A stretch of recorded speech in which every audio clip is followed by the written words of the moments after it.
On the 24th of February, 1815, the lookout at Notre Dame de la Garde signaled the three master, the Pharaon from Smyrna, Trieste, and Naples. As usual, a pilot put off immediately, and rounding the Chateau d'Off, got on board the vessel between Cape Morgeau and Rion Island. Immediately, and according to custom, the ramparts of Fort St. John were covered with spectators.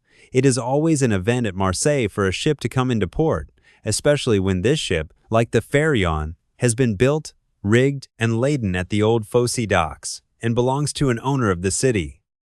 The ship drew on and had safely passed the strait, which some volcanic shock has made between the Calasarein and Jaros Islands, had doubled Pomègue, and approached the harbor under topsails, jib, and spanker, but so slowly and sedately that the idlers, with that instinct which is the forerunner of evil, asked one another what misfortune could have happened on board.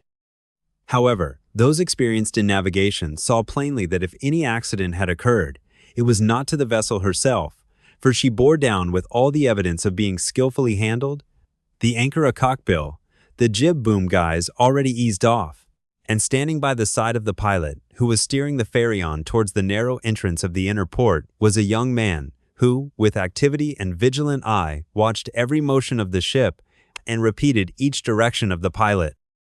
The vague disquietude which prevailed among the spectators had so much affected one of the crowd that he did not await the arrival of the vessel in harbor, but jumping into a small skiff, desired to be pulled alongside the Pharaon, which he reached as she rounded into La Reserve Basin.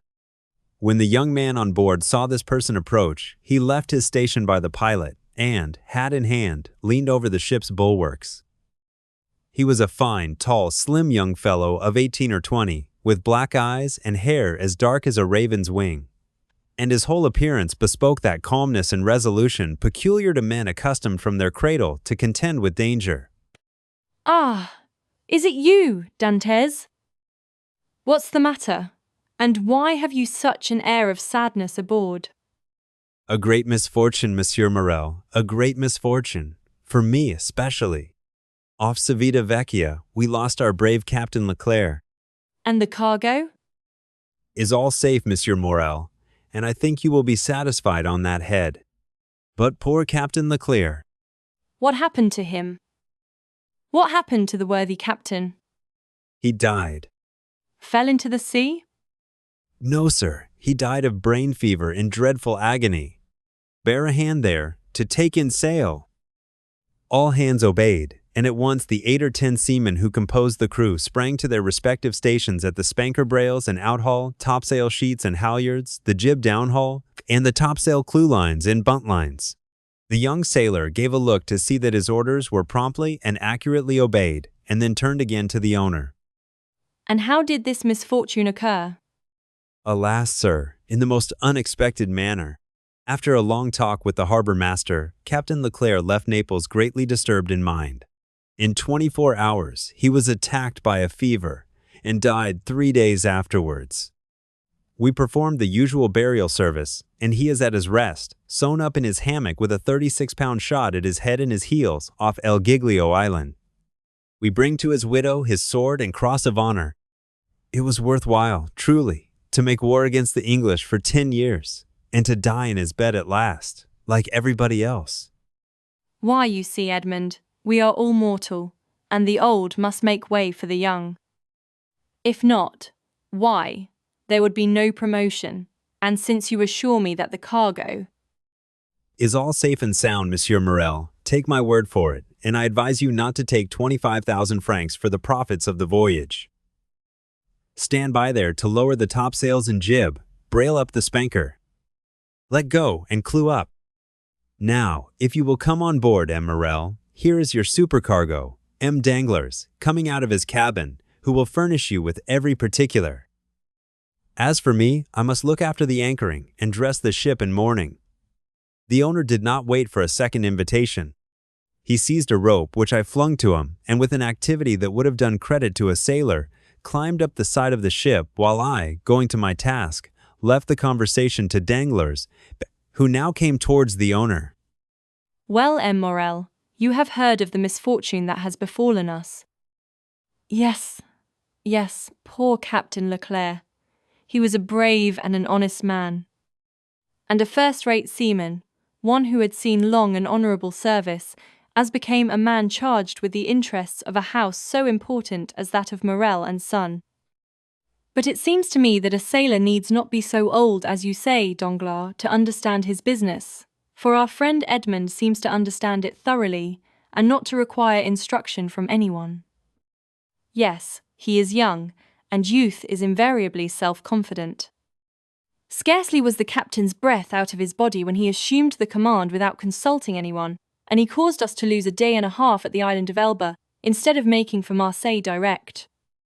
As to taking command of the vessel, that was his duty as captain's mate. As to losing a day and a half off the island of Elba, he was wrong, unless the vessel needed repairs. The vessel was in as good condition as I am, and as, I hope you are, Monsieur Morel, and this day and a half was lost from pure whim, for the pleasure of going ashore, and nothing else. Dantes, come this way. In a moment, sir, and I'm with you. Let go. The anchor was instantly dropped, and the chain ran rattling through the porthole. Half-mast the colors, and square the yards. You see, he fancies himself captain already, upon my word. And so, in fact, he is. Accept your signature and your partner's, M. Morel. And why should he not have this? He is young, it is true, but he seems to me a thorough seaman, and of full experience. Your pardon, Monsieur Morel. The vessel now rides at anchor, and I am at your service. You hailed me, I think? I wish to inquire why you stopped at the island of Elba. I do not know, sir. It was to fulfill the last instructions of Captain Leclerc, who, when dying, gave me a packet for Marshal Bertrand. Then did you see him, Edmund? Who? The Marshal. Yes. And how is the Emperor? Very well, as far as I could judge from the sight of him. You saw the Emperor, then? He entered the Marshal's apartment while I was there. And you spoke to him?